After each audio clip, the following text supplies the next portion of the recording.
Welcome back. It's still the morning brief right here on Channels Television. And as we continue in our conversations, we're looking critically at a development that has shaped habitation, housing in Lagos in the past couple of months. We've seen demolitions, and the government has defended some of the demolitions, as a breach of environmental and town planning laws.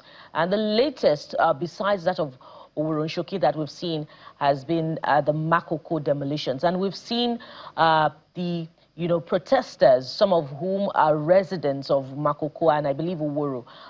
They took to the government headquarters in Lagos yesterday protesting, and there were reports that some were dispersed with tear gas. So let's get to have this conversation, talk to some of the people affected, and of course members of the civil society, as we seek perhaps an enduring solution to the challenge of accommodation for residents in these areas subsequently. And so joining us on this particular one this morning, we have Jude Ojo, community leader, Otumara. All right, we'll have Jude Ojo join us shortly, but we also have Yemi Adamolekun, board member, EIE Nigeria, who joins us virtually this morning. Mr. Adamolekun, thank you so much for joining us on the program. Thanks for having me. Morning. Good morning. And so we've had the government, defend some of these demolitions as aiming to protect lives and property and address security concerns. Of course, in Oworo and in Makoko, we've heard that there's supposed to be a distance from a particular setback, a measured setback from the ocean and the bridge. But the manner of the demolitions comes into focus again, and the treatment of the protesters. How do we get the message, across to government about better management of these demolitions? Thank you. I'm not quite sure is that they don't understand. It would seem to me, or to most of us who are advocating for those in the community, that it's just a choice. It's a choice that this is what we want to do, and we're going to do it because we think we can get away with it. As you rightly said, the recent one with Makoko is not the first. This has been going on over the last decade, perhaps. And in most recent time, it's been going on since, I believe, October. So it's really just impunity, and to put it very mildly, that we can't do this and we're going to get away with it. And so the excuses that have been given, for example, setback, first it was 30 meters, then it was 50. Then the community said, you know what, we'll give you 100. And as they said, they actually put flags there so that this will mark where you say you need, and then you can take off everything else. And they were prepared for that. But it's interesting that the flags reminds me of what happened with NSAS 5 years ago, when protesters thought that by waving the national flag, that they were safe. They sat down, waved the flag, and they were killed. So the same thing with Lagos and saying that it's 30 meters, then 50, then 100. Look, let's be very honest with ourselves. Waterfront property anywhere in the world has commercial value, and significant commercial value if you're able to get more people to live there who can pay premium. Then they can pay more taxes to the government gets more money. I get it. I get urban renewal, I get gentrification, I get all of that. But the simple request that is being made is that you can't take land away from people who this is their home. This is for those who fish, this is their means of livelihood, and they've lived there for decades, 3-4 generations. And the way you are moving them is just by destroying their property. And then Governor Sanwo-Olu says he's going to give palliatives and grants. I'm sorry, my understanding of a palliative is a temporary measure that you're using to until a permanent solution is found. So destroying the homes in Makoko is not something that suddenly happened. It's not that fire suddenly happened, or I don't know what else, like a natural disaster, so that you didn't plan for it. So you then have to give palliatives and a stopgap measure until a plan is made. We've been trying to destroy Makoko for a decade. You can't tell me that what is due to the people who live there are palliatives. They are due compensation for the land that you're taking them from, and to ensure that what you're compensating them is enough for them to get somewhere else to live. Either you're providing that somewhere else for them to live, or what you give them allows them to get somewhere else. I mean, look at the images that you're showing. What is that? And then when we say that it's also causing death, or that Lagos state government is responsible for deaths of citizens, the commissioner of police yesterday got very agitated because he was being accused of having blood on his hands. But they do. You can't destroy homes without warning people. You can't come and destroy homes where people are sleeping and there are documented people who have died. Not only have they died from the demolition, but they've also died from the consequences therein. Health issues. There was a lady that was in a canal, was in childbirth, and they were begging the Caterpillar guy to just move so the canal can pass and she can get health care. The Caterpillar refused to move and the lady died. So if you then get accused of being responsible, of being called, for the protesters, being called murderers or being responsible for killing Lagosians, you can't get sensitive to that. You cannot kill someone, as they say, you cannot beat a child and then tell the child in what manner the child should cry. I mean, so let's stay with these protests and demonstrations, because we hear that the police fired tear gas on protesters yesterday. In fact, I saw a video, shout out to Danny Boy, we put up that video yesterday. We saw videos of the police indeed firing tear gas. So I'm not sure if you were there, but if you were, walk us through exactly what played out, because I'm wondering why exactly has security agencies and authorities become really very afraid of peaceful demonstrations? As my mom would say, the guilty are always afraid. So they'll always be afraid for citizens to exercise their voice, for citizens to speak up and demand that they're treated better. So the protest was to the State House of Assembly, which is a body of elected representatives. Now, a few of them came out to address the crowd, and the crowd was like, look, we're on the road. You designed the House of Assembly to have a place where citizens can be addressed. There's an amphitheater in there. We want to come in so all of us can be addressed and we can be seated.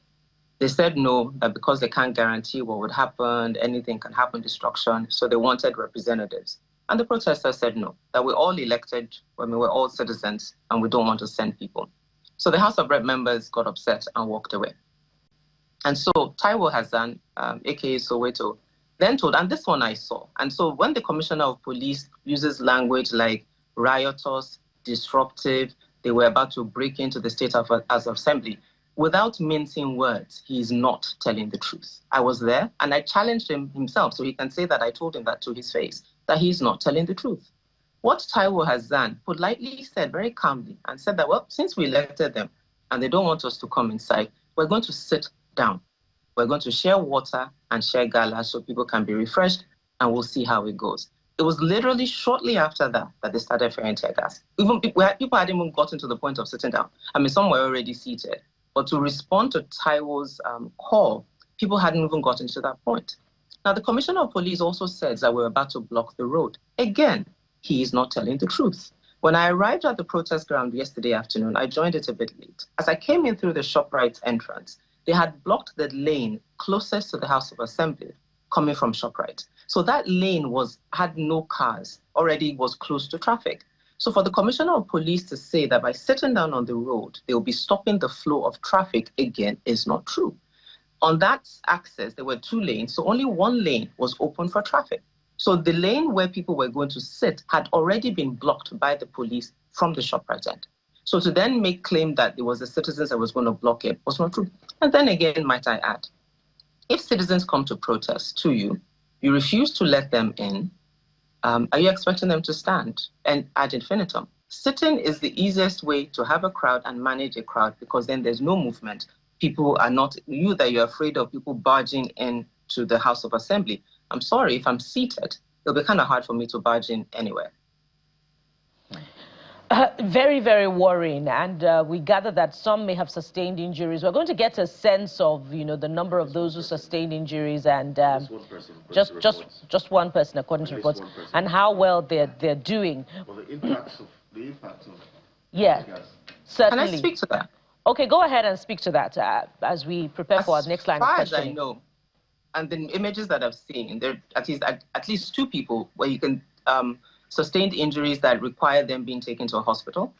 Then you have two people, well, about, I think 5 or 6 people that are arrested. 4 of them have been released. 2 of them are still in the custody of police, of which I actually also asked the commissioner on the grounds of the protest, because they were arresting 2 people before me. And he said, in fairness to him, he said because of my recognizance that he knows me, that the two of them, he would release them. And I asked him directly, do you have anyone else? And he said no. Then we find out later that they had 6 people. And then, as I said, 2 people in the hospital. But you can't count people who are injured just if they have physical injuries and needed hospitalization. I was there, tear gas in my face, tear gas in my throat. Other people had that, would cough somebody. I mean, quite a number of people talked about their chest still paining them. I mean, not hospital worthy in that sense, but that doesn't mean they didn't suffer injuries. By the time we were leaving, people's shoes, people's wrappers, people who were selling food, that's somebody's source of income that got damaged, that was there. I was picking up people's shoes and people's wrappers to just put them in a pile to get them to them. The police said they were evidence, so that I shouldn't touch them. So just to add that. And the last point, just in case I don't get to come back, I need to make this point. The State House of Assembly, where we protested too, has 40 members who have decided that they want to spend taxpayers' money to buy houses for themselves in Abuja. So let's be clear. It's not that Lagos doesn't have money to settle or compensate. It's Lagos, as I started from the beginning, is choosing how it spends that money, and it's choosing not to spend it on the poor. Well, fair point there, and we should be interrogating that more often. But let's now, talk to some of those affected, and Mr. Jude joins us now on the program eventually. Thank you so much for coming on the program, sir. I want you to give us, from your perspective, what transpired yesterday at the protest. Yesterday was a day that I will never forget in my life. Firstly, as an evictee from Utumara community, and a member of SDI, Slum Dweller International, we decided to approach governments in another way whereby probably we could get attention for how our rights have been violated. So we now decide, okay, what are we going to do? We've written letters, we've carried out some protests in the past. It's as if nobody's attending to us. We've been having promises upon promises. Don't worry, the demolition is going to stop. They did it in Otodogbame. They have moved to Ilubiri. They came to Tumara community last year, and they have moved on to Iworoshoki, Makoko, and most of the excuses given were just nothing to write home about. They will say they are trying to clear people away from the power line. There is no power line in Utumara for crying out loud. There's no power line in Precious Seed, part of Iworoshoki, for crying out loud. So there are a lot of excuses, but what are we going to do? We are not going to resort to violence. We will continue to follow legitimate moves to seek redress. So we decided to go on protest yesterday. The protest started very well, from under bridge, Ikeja, down through Awolowo Road to Assembly Gate. And there, they came to us that, look, they have listened to us. They want to hear us. Okay, if you want to hear us, no problem. That is the more reason why we are here. Can we move into the complex, at least the field there, if you cannot have us in the office? These are the people that comes to meet us during the election, go to the places they are calling slum, they are calling shanties, they are calling all kind of names now. But now for us to come and meet you, you are saying you are not feeling comfortable. Why are you not comfortable? We are not carrying guns. We are not carrying sticks. We are harmless. You can see us, and your policemen are around. Why are you afraid? They say, no, okay, if you are not going to attend to us, if you don't allow us to come in, let's sit down here until you are ready to give us attention. The next thing we experienced was gunshots, tear gas. So there were gunshots yesterday? Yeah, a guy was shot in the leg. That guy was rushed to hospital. I didn't know his name. Yeah, probably you will see it on camera. The guy was shot on the leg. And tear gas. I was tear gassed. And everybody started running skater, trying to look for escape routes. Are these the people we voted for? Is it democracy is it the democracy we all yearn for? So it was a very big disappointment on the part of our government yesterday. So there was no official that came to address the protesters at the beginning or after the dispersal of the protesters? After about 3 hours or so, some of the assembly members came out, and we said, well, you have come. This is our plight. They said they will discuss with us. They are addressing it. Let's sit down. We want to dialogue with you. We want to hear from you. There is an open field. when you get to the Alausa shopping, assembly complex, there is an open field. We have come to meet with you. You don't have to start entertaining us, hearing our question and answers on the main road. Let's go into this open field. They say no, that they are not, they are scared. They can't allow us into that complex. So people felt, what kind of insult? We are supposed to be representing our interest. But now you cannot allow us to come into the open field in the complex. Okay, let people sit down here. When you are ready to attend to us, we will also talk with you. The next thing, they left, not up to 3-5 minutes they left. The police started shooting tear gas. And the guy was shot in the leg. And people started running for their life. The Commissioner of Police, Lauren Dare Jimo, has he put out a statement. He's said that, well, you protesters were a bit confrontational. And that's the argument he's putting up, that you tried to be a bit physical, and that's why he responded.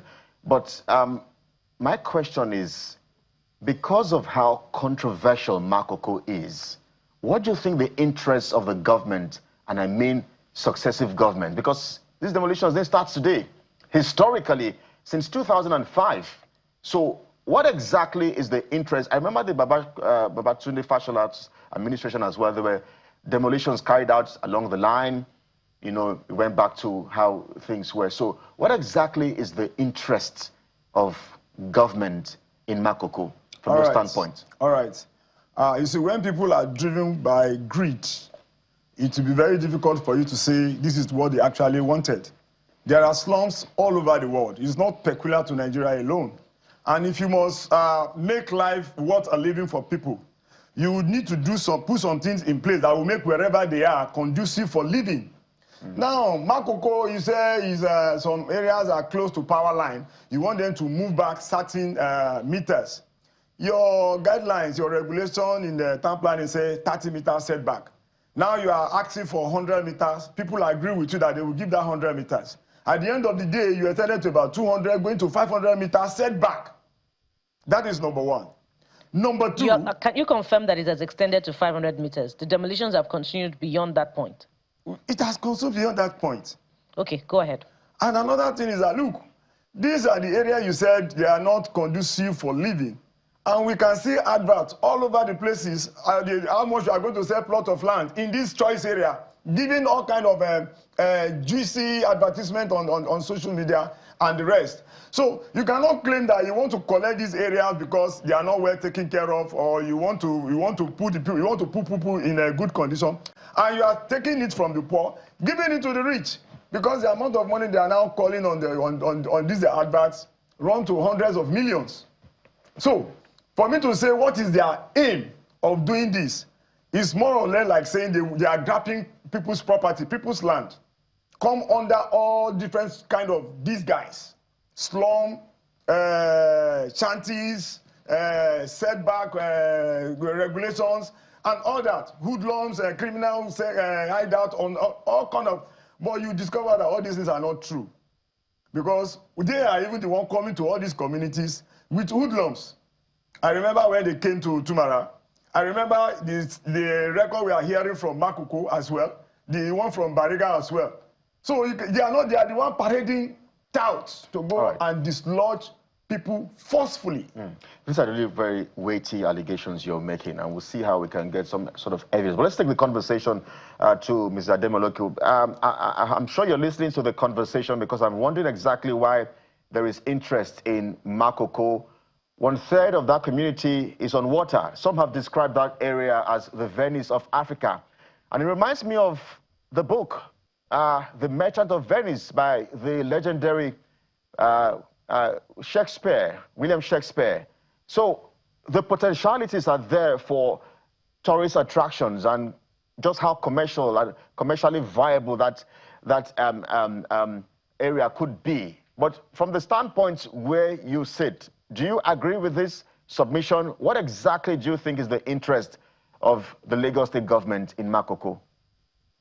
But that's what I opened with when you asked me the question. I said that I get the fact that it's commercial real estate, that it has premium value if it's not houses on wood, houses made out of wood on water. And as you also rightly said, there's nothing wrong with cities that are on water. Venice is built on water. as are several other cities around the world. Down the road in Benin Republic, there's a community that's on water that's a tourist attraction. I visited it many years ago. So the economic value of being able to build high-rise, as I said earlier, is not contested. And it's not, I mean, and the beginning, and it has started. There's already reclaiming land that's going on off. If you stand on 3rd Mainland Bridge, you can see it by the side. There's a video, since you guys don't seem to know, I'm happy to share this with you after the conversation, of the developers talking about it. Talking about, there was a Bale from Makoko who was there with them, who was talking about the fact that they've settled the Bale, but it's the community members that choose not to follow along. Meanwhile, an organization like JEI that works in the community did a poll. And even though maybe 2 or 3 ballots, I don't know what commercial agreement they entered into, the community overwhelmingly voted against selling their land for that. Again, because nobody probably told them what they would get out of it. So if we do sell your land and we move you, you're going to get X, you're going to move to Y, you're going to blah, blah, blah, blah, blah. Not just demolish our property. Let's not forget, Surulere and Oudunere are both resettlement communities from Lagos Island. So there's a history in Lagos of moving and resettling people. So as I said at the beginning, gentrification, urban renewal, urban improvement, all the nice fancy words, it happens, I get it. But all we're saying, and Mr. Jude has also repeated, is you can't ask people to move or want to take over their land and choose to kill them, displace them, harm them in the process. But let me say this before we move on. For a lot of people, what happened to the gentleman seemed like a gunshot wound. But I will say this, that all that I'm aware of that happened yesterday was tear gas. Now, I think for some of the journalists complained that it was shot so close to people standing that someone might have been injured by a canister that then felt like a gunshot wound. And I'll put that on record. All right, thank you. All right. Yeah. Mr. Jude did say here that they heard gunshots and someone was in fact shot in the leg. Yeah, I heard him. That's why I was correcting that, because it could, I mean, tear gas popping off can sound like a gunshot. And then when you see someone's leg that's bleeding and has a wound, you could think it was. Yeah, so, and that just to your point about that no one was injured, which again was not true. Yeah, and that speaks I did mention that at least one person. That only one person was injured, and I'm saying that that's not true. Yeah. All right. That speaks to the management of protests, which is another kettle of fish entirely. But let's now talk about compensation and the number of displaced. And I'm bringing that to you now, Mr. Jude, in the studio. What conversations, because there were reports, particularly from the government, that notices were issued prior to the commencement of demolition in Makoko, from the time that, there were measures about 30 meters setback, 50 meters setback, then 100 meters setback. What conversations were had between the Lagos State government officials and leaders of your community on compensation for those who would be affected in this demolition?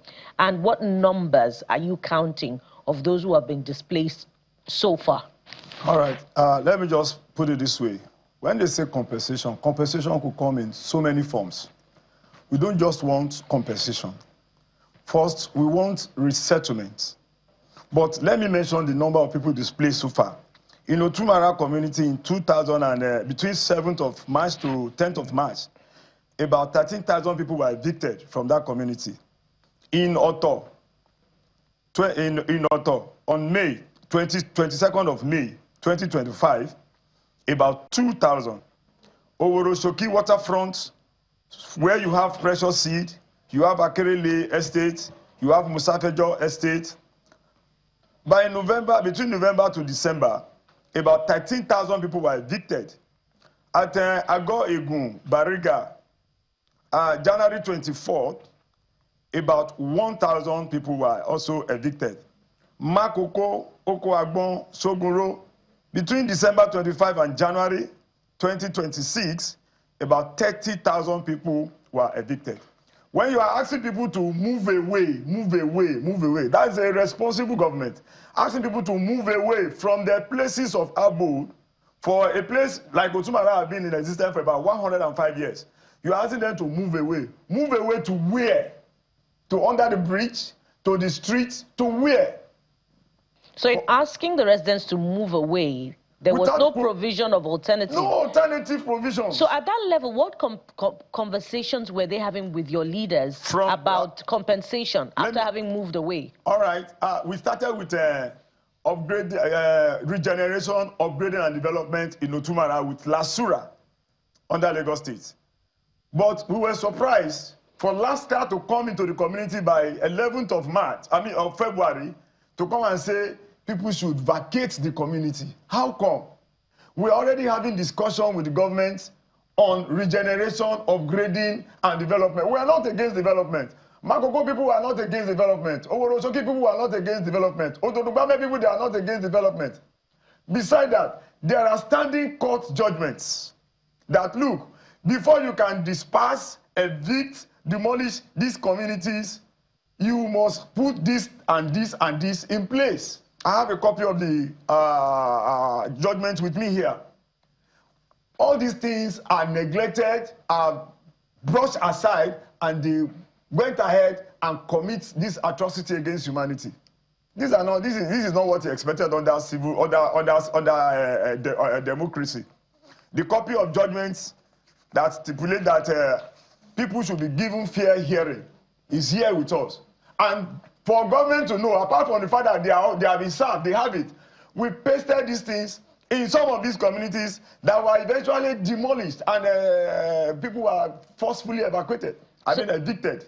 So there's been no offer of compensation from the Sanwo-Olu government? No offer of compensation. Only for them to be using some little, they will call some people aside. You are giving 5,000, you are giving some stipend to some people. There is no concrete agreement that, look, this is what we are going to do, and this is where you are going to be. If you give you 5 million naira now, as somebody who lives in Ebutemeta, well, 5 million naira will take 2-bedroom flat for 1 year. So after 1 year, what happens to me and my family? As we speak now, most families are separated. Wives are living apart from where the husbands are. Children are living with cousins, nephew, brothers, and sisters. You can't give vivid account of your family by being a Nigerian because you are poor. That shouldn't be. All right. We must anchor at this point, but we're staying, in the next bit of the program with Makoko demolition, looking at it from a journalist's perspective. And, this is a reminder of the lack of humanity that has shaped the continuing demolitions in the slum communities of Makoko and Yanowuru. Mr. Jude Ojo, we do, empathize with you on this one, and we hope for an enduring solution subsequently to this. Mr. Jude Ojo is a community leader with Otumara, and we've also had Ms. Yemi Adamoleku, board member, EIE Nigeria, who has joined us on this one. Lady and gentlemen, thank you so much for coming on the program. Thank you. Thank you for Thank you. We'll take a moment now. When we return, of course, we'll be talking with a journalist about the ongoing Makoko demolition. Stay with us. We'll be right back.